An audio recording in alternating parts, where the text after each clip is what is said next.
What's up, everybody? Welcome to sportsrookreview.com. Make sure you guys hit that like and subscribe button, man, if you like the content that we're giving you guys, man. I'm Jay Money. Today we got my guy Teddy Covers with us, and that's my guy Junior Browne, man. What's up, guys? Everything good? What's up, Teddy? We hadn't seen you in a little while. Everything cool with you? Like you got a new dude there. You got you a fade, Teddy.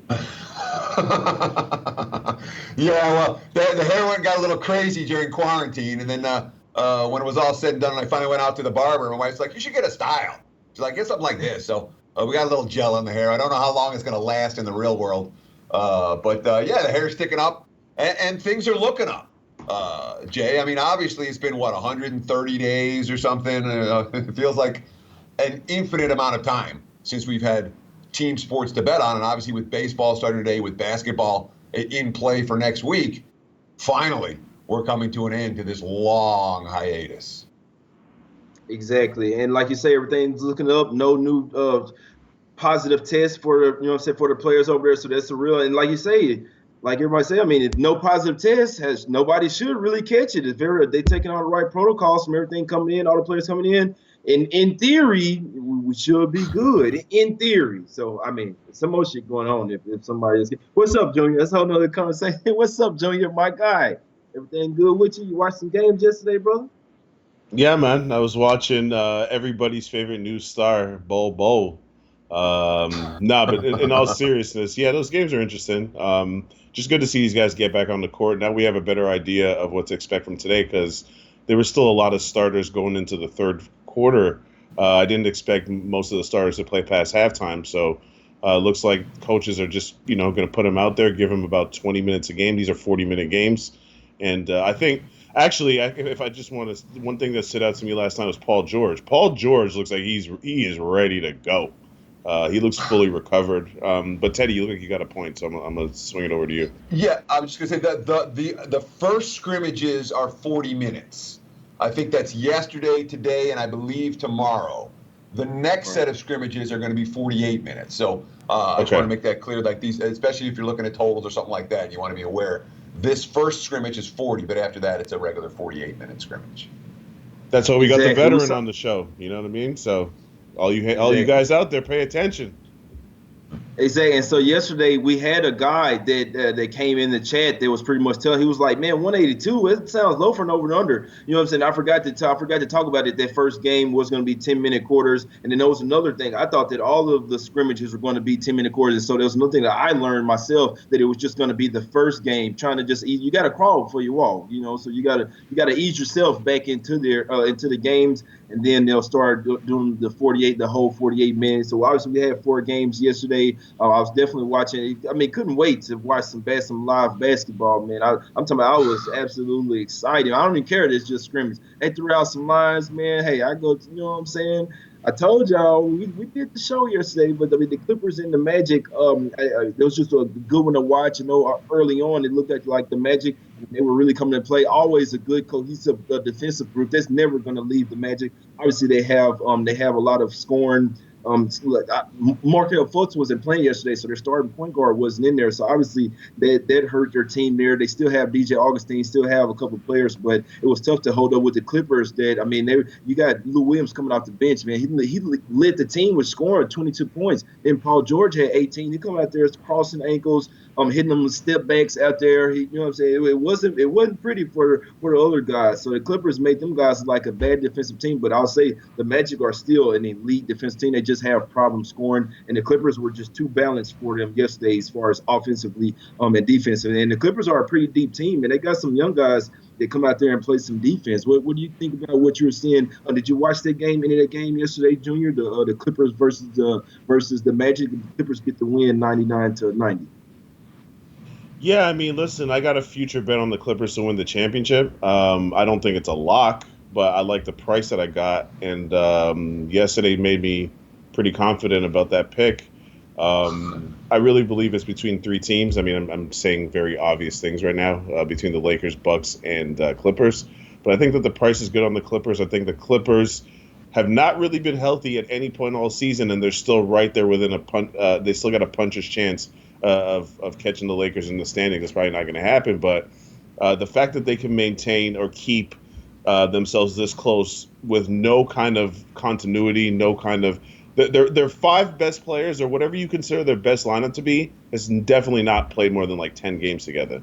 So if they could get it rolling for like a month straight and then head into the playoffs, why can't the Clippers do it? You know what I mean? So to answer your question, I was very impressed with what I saw yesterday because they still got pieces that are part of the rotation that didn't even play yesterday. Exactly. And they're still Let me ask missing you guys Patrick real Beverly, quick. still missing Harold as well. So we can't forget that they're missing Beverly and Harold as well. What you got, Teddy? Did you watch the Clippers beat up on the Magic yesterday? So all the reports after the game were talking about how the personnel at Disney were all rooting for Orlando. I was just wondering if you guys thought that the Magic might be the only team that has some kind of a home court edge playing at Disney. Or do you think just the fact that they're, that they've been there and all that is not that big of a deal? I thought maybe we give a point to Orlando and we don't give a point to anybody else for a home field edge. And I'm just thinking it. I want to know what your guys what your guys' thoughts were on that. Well, I can tell you my thoughts. My thoughts are the only people in the bubble that are not forced to be quarantined are the Disney employees. So if I were the NBA, I wouldn't let them anywhere near any of these games personally. But in all seriousness, no, I don't really think it gives an advantage. It might, but I feel like how many people are we talking about though? And it's not very limited, many. obviously. I mean, so you have the staff that's there, and I don't think that's fair. I feel like if everybody's in the bubble, everybody should have to step. I mean, I'm reading up on stories that the barbers. I mean, you being picked to be one of the NBA barbers and stuff, and obviously you have to stay there the whole time to keep everybody, pretty much the flow of the virus out. So if guys come back in, obviously they have to get tested every day. But I just say, man, I'd rather stay here in the bubble with these boys, man. I don't want to. I mean, obviously you want to go back home to but you got to make commitments. Either I'm keeping my job and then go to work. Obviously, like what the players are doing, keep my job and work. Or obviously, I could say, I'm saying, I'm not worried about the money. It's something bigger to me. I just want to stay at the home with my family. So, but I don't think there's a home court advantage. And the way that I was looking at it yesterday, I mean, they can try to put the signs up for, like, say it was the Heat, so they tried to put up, try to set up the little arena like it's their home arena. Try to put fans. It will never be the same like their home court advantage. And see, that's why I like to watch the team. That's why I like watching League Pass and watching the team announcers talk about team because they know their team better than anyone else. It's cool to watch on NBA TV, but when you watch their team, their own people talking about, I mean, the scrutiny, they talk about a team pretty much like a regular fan. Like they'll tell you the good, they'll tell you the bad, the ins and outs of the different players. And they say, hey, they don't think that the Heat will do very well because they knew how bad they were on the road and they knew how much they relied on their own fans at the house. 10 or 20 people or even 50 people is not like 10 or 20,000 in my opinion. So I just don't. I think it's pretty much a straight wash. And what we saw yesterday, where who's ever the better team and who's ever more locked in mentally, is pretty much who's going to go out there and kick some butt. That's the way I look at it. It's pretty much no home court advantage, in my opinion, whatsoever. It's just two teams out there playing. Whoever wants it more, whoever has the better players, the healthier squad, I feel like has the upper advantage. So I think potentially we could see some of these lines get out of whack because it's pretty much just team versus team. There's no really hidden element, in my opinion, as far as the home court advantage, even for the Magic, in my opinion. But the next game, the Washington versus Denver, man, Teddy and Junior, this was crazy, man. We saw them boys start pretty much all power forwards and centers out there. It was crazy. I mean, it didn't look too bad. So Jokic out there running the point. I mean, he had like 8 turnovers real quick. You know what I'm saying? So we could expect that. That's something I really looked at, the turnovers, which a lot of them weren't really too bad. But Denver, they did what they were supposed to do versus Washington. They got up a 10, 12-point lead, and then the Washington was kind of sticking there. We know they don't have Bertans or Bradley Beal, but Nuggets just out there playing with them boys. Jamal Murray didn't play. I didn't like that I saw that he didn't play because of some golfing, what's called fatigue. I kind of take that as not taking things serious, Junior. We just talked what about I this told you yesterday about Denver's mentality coming in here. I mean, I don't care. Even scrimmage, I think you got to take this. I mean, maybe it's Junior. Maybe it's because they were playing the Wizards. Maybe they like, hey, we don't care. We just come out and obviously with that starting lineup, we just gonna start experimenting with stuff, against the Wizards. What you think, Junior? I like I said yesterday, man. Look, you just mentioned something that I think is super underrated if you want to, if you're looking to handicap basketball, but any sport. When you watch the local broadcast, like the broadcasters ride the team plane, they go to practice. They know what's going on behind the scenes, and whether they mean to or not, they kind of just they give you that information. Especially, when like right before the game starts, they're sitting in the chair that's kind of on the court, and the guys are warming up behind them. They start telling stuff that you can't get anywhere. You can't get it on the internet. You can't get it in the newspaper. They're giving you inside facts. And I just think that I've picked up over the last year or two, well, especially this year, Denver has this level of comfort that I don't think that they deserve. And when I say that, yeah, they finished really high in the standings last year. Yeah, they're right up there in the top three this year. But that's the regular season. The playoffs is what they should be concentrated on and getting focused for, and they need to fine tune all of their pieces because, again, like I just said, I love Jamal Murray, Canadian boy, I respect that, whatever. But I see what's really going on. If Jamal Murray is your second best player, how good is your team in the playoffs really? And until I see them perform, I don't think that they should be. Nikola Jokic shouldn't be out of shape. Jamal Murray shouldn't be tired from golf. Like that. These kind of things that this should not be happening if they're trying to go from, because they're right on the cusp of like that level where like you remember like a couple of years ago the Golden State Warriors before they were a championship team they were like losing the year before the Warriors won the championship they lost in the first round to the Clippers, but they had like that 2-3 year period where they're like making the playoffs, losing the first round, losing the second round, then they broke through because they had continuity. The Denver Nuggets, I don't see that growth from them. I see them as they're comfortable with where they're at right now, and they're not willing to sacrifice to get to the next level. That's my opinion on the Nuggets. What you think, Teddy? What you think, Jamal Murray out there shotgunning too many beers or what? Hey, did the Nuggets care enough, or was it just them not taking the Wizards serious? Because, I mean, they really just came out there and toyed with them boys and still won the game by 7 points pretty much. Because I went to watch it. It was intriguing to me because it kind of seemed like the Wizards was kind of keeping close there, and then the Nuggets pulled away with a couple of late threes there. But, I mean, like I said, the Nuggets do have a lot of depth, but hey, I question the seriousness sometimes, and I feel like that's something that should never be questioned, in my opinion. What you think, Eddie? Look, Denver's depth is extraordinary, and now you're bringing ball into the equation to give them even more depth and more size. The Nuggets are going to be a difficult matchup for anybody in the postseason. Do I think they could beat the Lakers or the Clippers in a 7-game series? I do not. From a betting standpoint, the interesting thing to talk about here is the Washington Wizards. Because everybody in the world, I haven't heard one person say, I'm going to bet on Washington. Yeah, I'm excited about the Wiz. Yeah, the Wiz might offer some value. All right, there's not one bettor out there that's excited about the Wizards. All right, they were down what? They were down 20 in the third quarter of that game. They fought. They hung around. And when you have a team that A, is going to play hard, and B, has no superstars, sometimes you find value with a team like the Wizards. I wouldn't be surprised at all if I'm betting on Washington during this stretch as opposed to betting against them, because they're going to be catching a boatload of points because they have no players that anyone knows. And, there may well be value with the crappiest team, even though we've seen, certainly in the with the European soccer that has restarted. Okay, the better teams, the favorites, kicking ass and taking names. That's something that Jordan said Junior said a few minutes ago, where he's like, when you're talking about the teams that are simply better than the other teams, there's going to be maybe all you want to do is bet the teams that are better.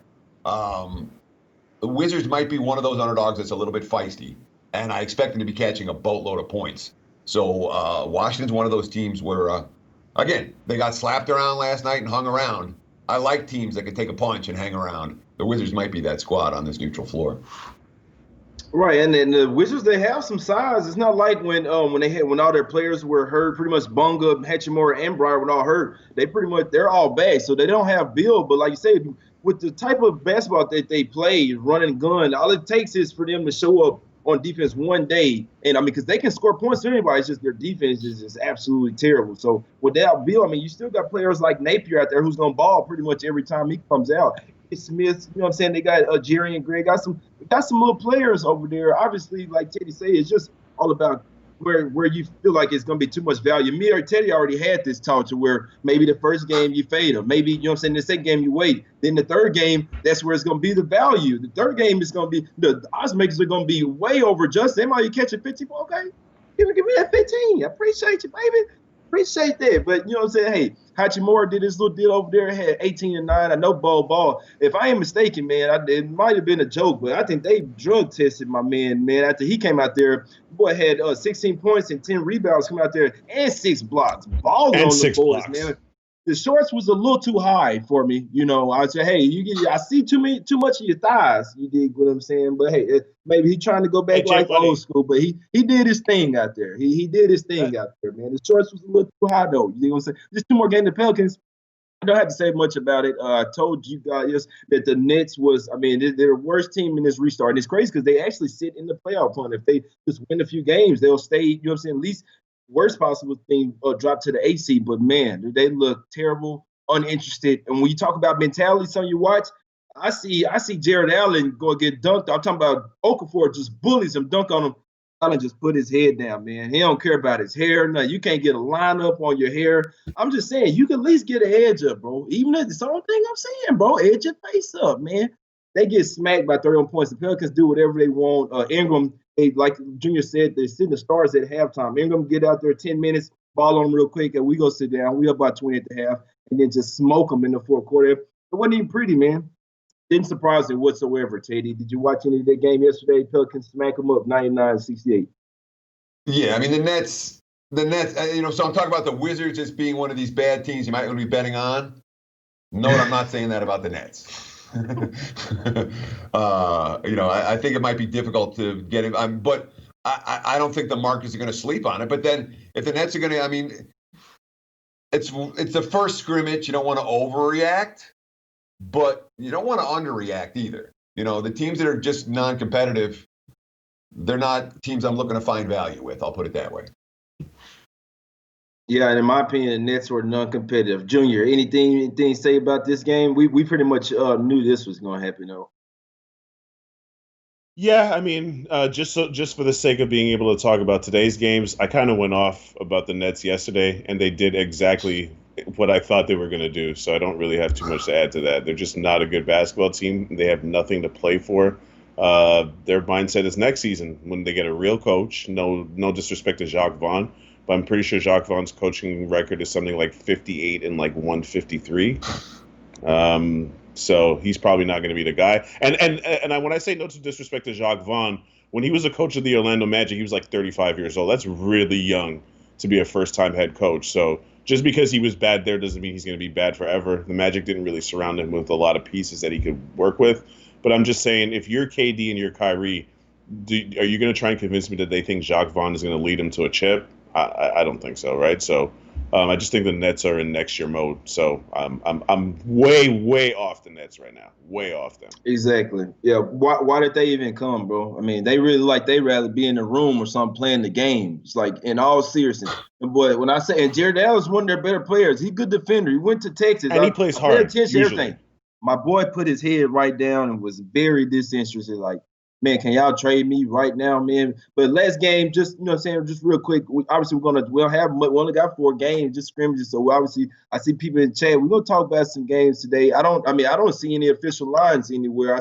I have some lines, but like I say, by the time they actually come out, they might change a little bit. I'll tell you guys what they open it though. But the Heat beat up on the Kings. Obviously, De'Aaron Fox wasn't playing last night. Bagley as well. Been having a foot problem. He kind of been injury prone lately. Hopefully, that starts to work well for him because he is a good player, and I want to see him flourish with the Kings. The Heat go ahead and get him 104-98. I mean, Duncan Robinson was raining threes out there. And the boys, the Heat, they got some shooters. They got some young guys out there, and that's one thing I was talking about. We didn't know who the young guys were. They're going to look interested, who's ready to go party or whatever. Them young guys from the Heat, they look pretty interesting. We know a team like the Heat, no nonsense team. Jimmy Butler going to have them boys ready. That was pretty much a close game. They're late, but they end up pulling out. Teddy, did you watch anything? What you get from this the Kings and Heat game? The Heat, them boys got them shooters over there. So there's 2 things to talk about with this, one for each team. Let's start with Miami. who had a pretty darn sharp home road dichotomy. Maybe it wasn't the Sixers, but Miami played outstanding ball at home and mediocre at best ball on the road. And obviously, with these neutral site games, the markets aren't all that high on Miami. They're an afterthought again. And my initial reaction when I was looking at the restart was, this team so overachieved. They so overachieved.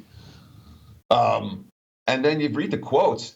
There's things to like about Miami, even playing on a neutral floor and not having that home court edge. I think the markets may devalue them more than they deserve.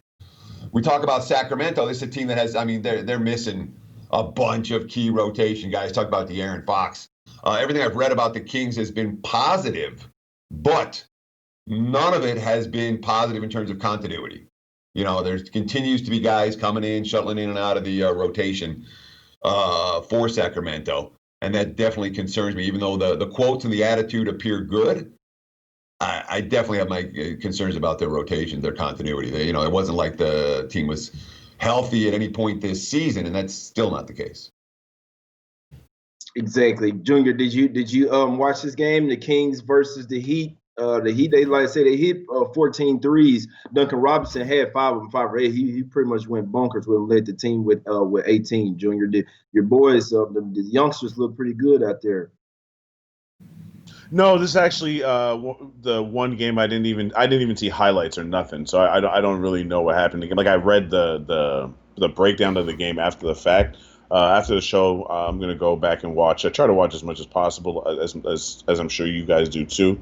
I would say though that the Kings, not just in my opinion, the Kings are probably other than the Knicks, the worst managed franchise in the NBA. So I don't really know what to make of that team. Rashad Holmes is not playing. De'Aaron Fox not playing. Harrison Barnes is still in Sacramento. What is Sacramento trying to do right now? Do they want to make the playoffs? Do they want a draft pick? Nobody really knows what's going on in Sacramento, so I kind of don't even know what to say about them. As far as the Heat, the Heat I think the Heat, one of the worst kept secrets in the NBA is that the Heat are putting all their chips on the table to go after Giannis when he's a free agent. In the meantime, I think that they're just trying to see what they got out of all of these young boys. Like you said, they got Jimmy Butler. If they could get themselves a Giannis and surround them with all these shooters, they're a team that could be very interesting. And I'm sure people in the chat are probably going to be like, where you come up with this? Just look it up. Pat Riley, Pat Riley's always wheeling and dealing. He got LeBron to come to Miami. Don't tell me that he can't convince Giannis to leave the cold of Milwaukee for the bright lights of South Beach. That's one of the easiest sells in NBA history, if you ask me. So I know I'm kind of going off topic here, but I think that Miami they got one eye on the future, and they're just looking to make the most of what they can with the guys that they have right now. Because this is not. Does anyone think that this is Miami's final team? This is what they think is going to win a championship? Clearly not, right? So they're a team on the rise. But I think that they also know that their potential is a little bit limited due to the fact that they got Jimmy Butler and a bunch of nice pieces. That's not championship material. Right. Yeah. So that's it for yesterday's games, man. Got to go ahead and get to today's games. We got 4 of them. Just going, kind of break them down real quick. Like I say, if people I'm not rushing to betting these games. If we find a good edge or we find some players not out, like you say, if I see a good edge anywhere, I'm a bet. But I'm not forcing bets on any scrimmages. I mean, like the Nets yesterday, I wouldn't blame anybody for fading them, So it's still scrimmage games. These players still hadn't played in a while. You never really know what you're going to get. I see some guys in the chat, man. My guy let me know what the lines are, and I saw Bucks minus 8.5. I'm like, man, it's scrimmage games, bro. What's going down? I know LaMarcus Aldridge out. I know it's a bunch of players. So just to go through the lines, the opening lines: Bucks minus 8.5 over the Spurs, supposedly at home. Y'all know how that is. Blazers minus 4.5, opened at 3 initially versus the Pacers. Lakers minus 3 playing the Mavericks. And the Jazz minus 5.5. I remember seeing 4.5 earlier. So it looked like Jazz is up to 5.5 now. And I wouldn't say that I don't, I don't agree with that. I know for a fact, obviously, obviously LaMarcus Aldridge isn't going to be there for the Spurs, so we're going to have some injuries. I'm seeing a lot of game time decisions for the Suns, so maybe that's why the line's going up for the Jazz. I know I see Aiden. Obviously, Baines has coronavirus. Aiden's game time. Devin Booker's game time. Kobo and Kelly Oubre are all game time for the Suns. So that's what I'm seeing. No real other, saying huge things. I know my Mavs, we real thin at guard. I can tell you that right now. I don't know if Seth Curry's going to play. Trey Burke's not going to play. He just came in. We got J.J. Breer. We got Luka Doncic. Brunson still hurt, so we're going to be real thin. Powell's still hurt. We don't have Willie Cauley-Stein.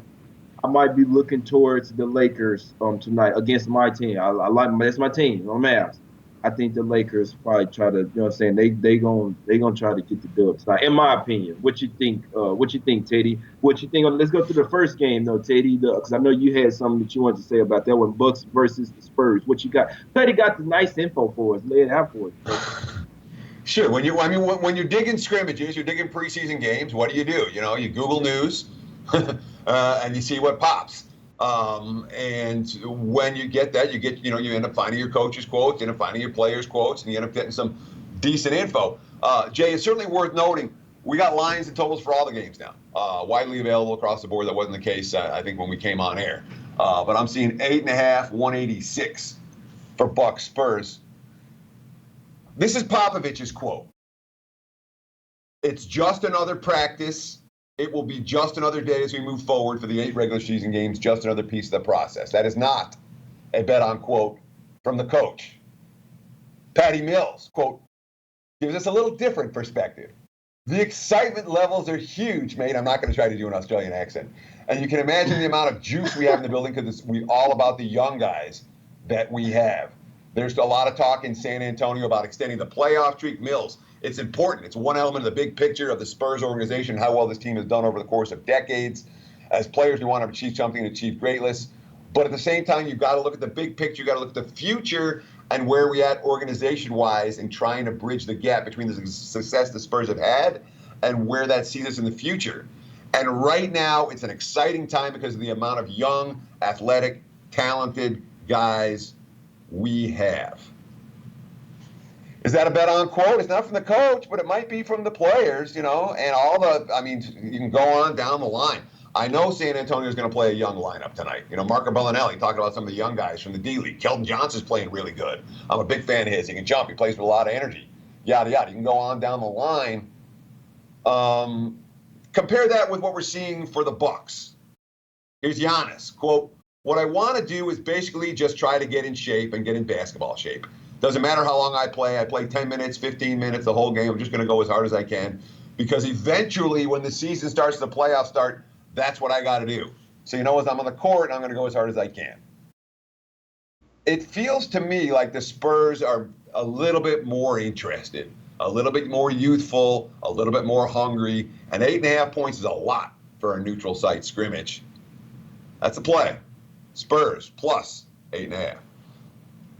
And Teddy, you know what? And I look at it this way. I mean, that's a lot of points to lay in the scrimmage as well. You're pretty much saying, hey, look, we know they're going to blow the shit out. This is one of those where the Spurs come in, have something to fight for. They have to come in with the mentality right now. Hey, we can't be bull crapping around the Bucks. I mean, they sitting at the top. These 3 scrimmages. I don't give a damn. We don't care about these scrimmages.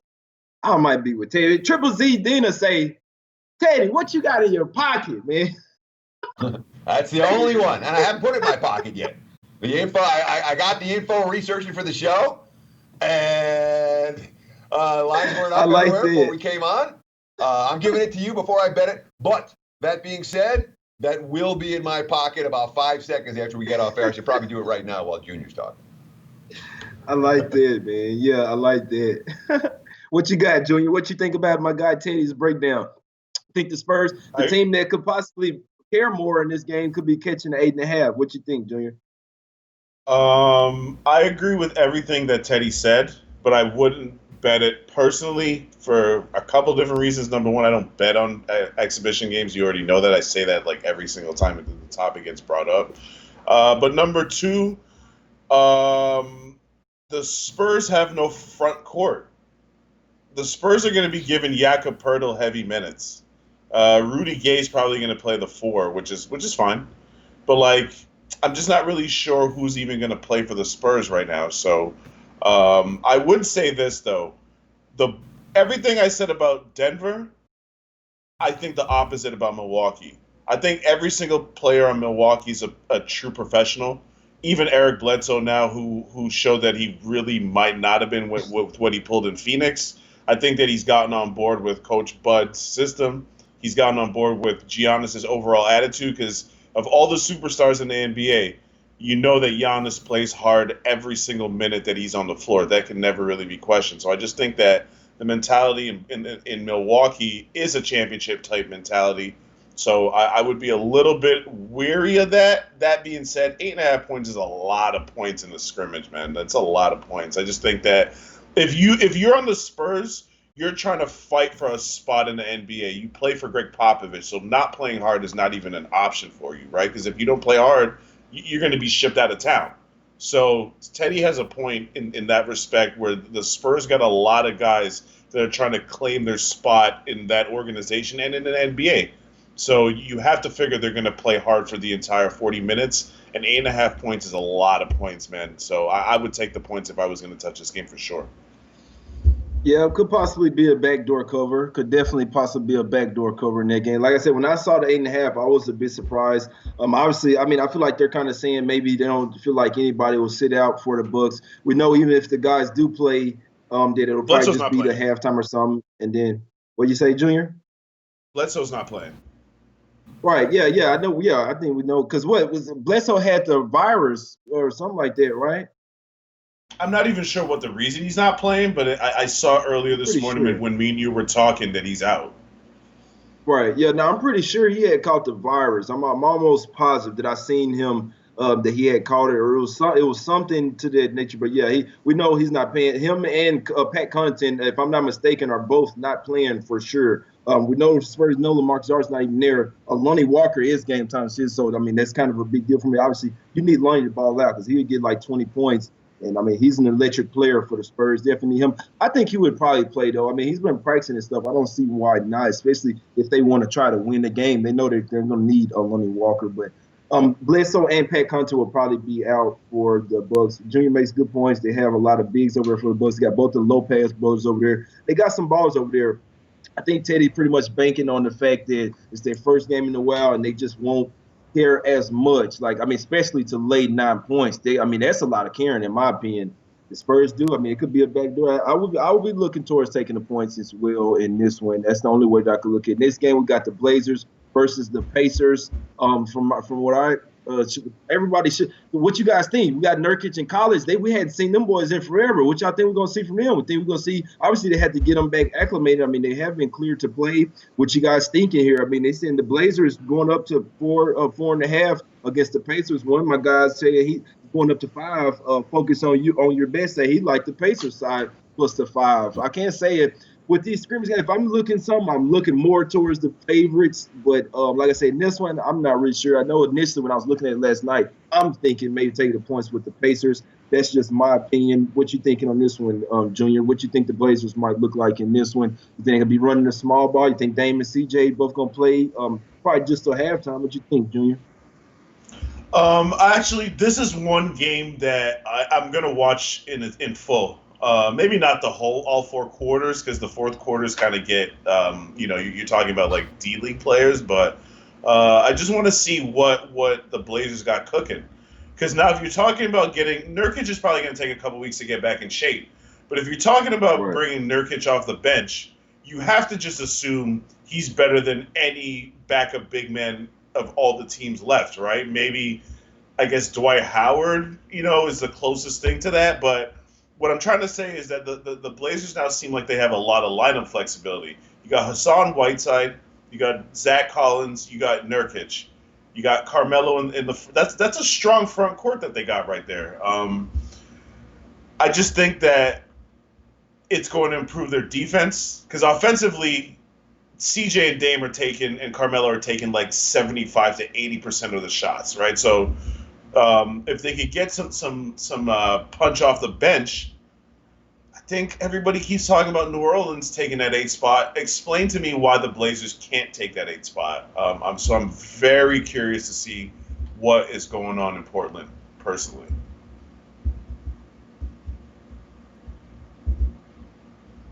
Oh, Teddy, What you got, Teddy? what you got? Well, so I have to address the Jacob Pertl thing for just a minute about the game we were talking about a minute ago with the Spurs and the Bucks. You mean Jakob? Jakob Pertl.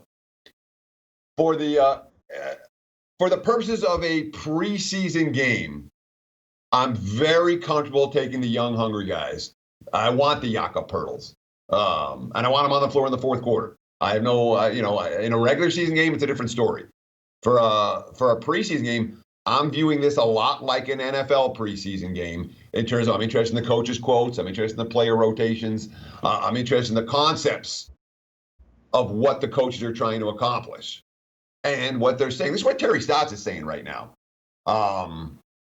As far as where we are right now, we haven't had a bad practice. I've been very pleased with what we're able to accomplish in practice. The focus has been really good. The players' energy has been really good. It's been very encouraging. Lots of bet-on stuff for Portland. But we're also going to see Nurkic, Collins, obviously, and Whiteside, and Stotts is working on how he's going to play them together. He's working on who in terms of rotation. I'm not convinced that the Blazers' rotation is going to be right on either side. But certainly on the defensive side of the court, I have a lot of concerns. The new slim Carmelo, svelte Carmelo is going to be playing the three. Can he defend opposing threes? I worry about the Blazers defensively. I really do. That said, for the Indiana side, the Pacers, a bunch of guys aren't playing. Sabonis isn't going. Miles Turner isn't likely to go. In fact, they're missing 4 or 5 of their big men. Brogdon has been practicing, but he's not conditioned. He doesn't know if he's going to play tonight. So I'm not convinced that the Pacers are bringing their A game. I like what I've read about Portland. I would prefer to lay than take in this game, but honestly, the over might be worth a look with two teams that are going to have low post issues on the defensive end. Exactly. And like you say, the Blazers are starting to get their bigs back now. We can't call them a super small team. I'm still not a big fan of their depth, their bench depth, in my opinion. Like I say, I was looking toward I wasn't looking towards taking the paper, but I was just thinking, when I'm looking at these games last night, I'm just thinking hypothetically, I always think, which side would I take? Because when I'm watching a game, I would just like to be on the right side. I know Teddy feels me, but I'm just thinking, I was looking at Pacers-wise. Then I go and see that Brogdon maybe possibly not play. He's not on this little lineup, what's called. But I know I personally read that he had a little foot injury, ankle injury, something like that. He's been practicing, but not all the way 100% there. Why force him? And he's been injured. Sabonis is not playing for a fact. Then I see Turner game time season. Oladipo, obviously, I think he's not sure yet if he's going to come back and play yet or not. And then they got another guy, beat today. So it's going to be pretty tough to see. You know what I'm saying? You got to know exactly who's playing. A lot of these, and my last thing I'm going to say, as far as with this game, just wait right before the game. If you intend on betting these preseason games, is that serious to you? Wait right before the game, then you know exactly who's playing, because anything could happen late at the last second. Next two got 2 more games, about 7 more minutes. The Mavs and the Lakers. Like I say, my Mavs team, Trey Burke is not going to be playing. He just got there. Seth Curry game time decision is going to be huge if he's not playing. Courtney Lee, which he's pretty much just there for more sport anyway. One of the older guys. Dorian Finney-Smith may not play. So we already without Jalen Brunson. We already without Willie Cauley-Stein. So, we got some players down, man. Pretty much only a couple of guards out there if Seth Curry is unable to go, which is Luka Doncic and J.J. Burrell. The Lakers pretty much just without Rondo and Avery Bradley. And then Marcus Morris is game time decision. But I think the Lakers are pretty much so deep. I think they're much deeper than the Mavs are. The Mavs are my team. I pay attention to them a lot, but I just don't think that this is a winnable game, in my opinion, as long as the Lakers come to play the way they've been practicing, LeBron say focus on the championship. I think the Lakers might get this one, in my opinion. You have anything on this one, Junior? What's the line on this game? I didn't hear it if you said it. The line on this one is -3. It's going up to 3.5. And also the Jazz game, the Jazz and Suns, we're going to try to powwow real quick. Like I say, Aiden game time decision. Baines already out with coronavirus. Booker game time decision. Obviously, that's a huge deal. And Kelly Oubre as well, game time decision. Bogdanovich is out, second leading scorer for the Jazz. He's out as well. So if you had anything on those last 2 games, Junior, Phoenix versus Jazz, Jazz -4.5, and Lakers versus Mavs, Lakers -3.5. Yeah, so I've been trying to talk myself into taking the Mavs. I like your Mavs. I'm a fan of what they do. I love Rick Carlisle as a coach. Luka Doncic is obviously a superstar. But 3.5 points, I would have to ride with the Lakers if I did touch that game. The Lakers just, the Lakers are in championship or bust mode. They got more pieces, not more pieces in terms of like if both squads are healthy. I think Dallas is actually pretty deep, even though their players are more role players. They know their role. They know exactly what they're supposed to go in there and do, and that's contribute and support Luka and Kristaps. Whereas the Lakers rotation, I feel like the Lakers rotation was kind of in flux, even though their record doesn't say that. The fact that, and again, maybe I'm just hating, but when you have Contavious Caldwell Pope getting big minutes and having to make big shots for you, bro, I'm not convinced. I'm not convinced by that. I think They had that a good J.R. record Smith while in he the was starting playoffs. this year, Junior. They What's had a good that? record while KCP was starting this year. That's the only thing I'm saying. I think they was like 13, 13-3 or something like that. Or they had a damn Yeah, good yeah. record while That's what I'm KCP. saying. I'm I'm a hater hating. too, but you can't ignore the facts. Yeah, yeah, no, I'm just straight up admitting that I'm hating because I watched Contavious Caldwell Pope play a lot of games when he was a Detroit Piston. He doesn't convince me. He just doesn't convince me. I think if the Lakers are going to win a chip, they really need Kyle Kuzma to be the player that everybody thinks that he is, and the player that sometimes he shows that he is. Because when Kyle Kuzma is at his best, the Lakers look unstoppable.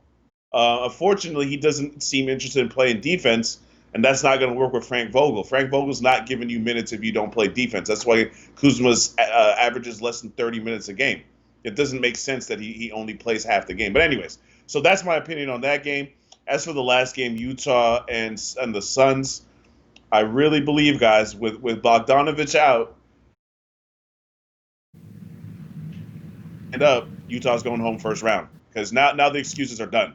There's no more excuses for Mike Conley now. He's got to step up and earn the amount of money that he's getting paid because Donovan Mitchell needs help out there, man. And they also need the best of Joe Ingles.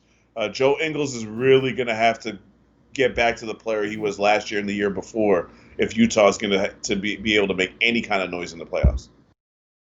Teddy, you have anything on these last few games? Got Lakers minus 3.5, Jazz minus 4.5. Any inside info? Like the Suns could possibly be sitting some players, and also with my Mavs. Anything? Any info or thoughts on those, Teddy?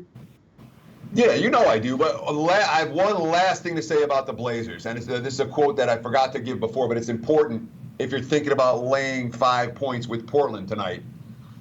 Terry Stotts said that the game should be considered more of a science experiment than a contest. Quote, it's about working on some of the things we've been able to do the last 10 days. And one of the things I like about not having a scouting report is that we're going to have to read and react. They didn't even scout the opponent. I would not lay with Portland tonight.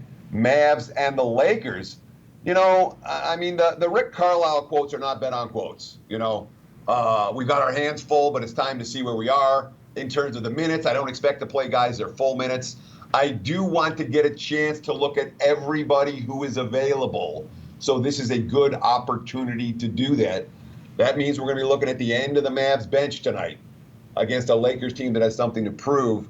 I have no interest in the Dallas side in that ballgame. And when I say the Lakers have something to prove, Dion Waiters and J.R. Smith, two guys who have no minutes, could be they have to get acclimated in shape and ready to go in the backcourt for LA, which means that the Lakers are transitioning tonight as well. It's really not a game I'm interested in favorite or dog. Suns Jazz, I really didn't find much for this game. Certainly not from the Phoenix side of the equation. From the Utah side, I'm really with Junior in terms of I think the Jazz might be a little bit broken, and Bogdanovich is a huge loss for them.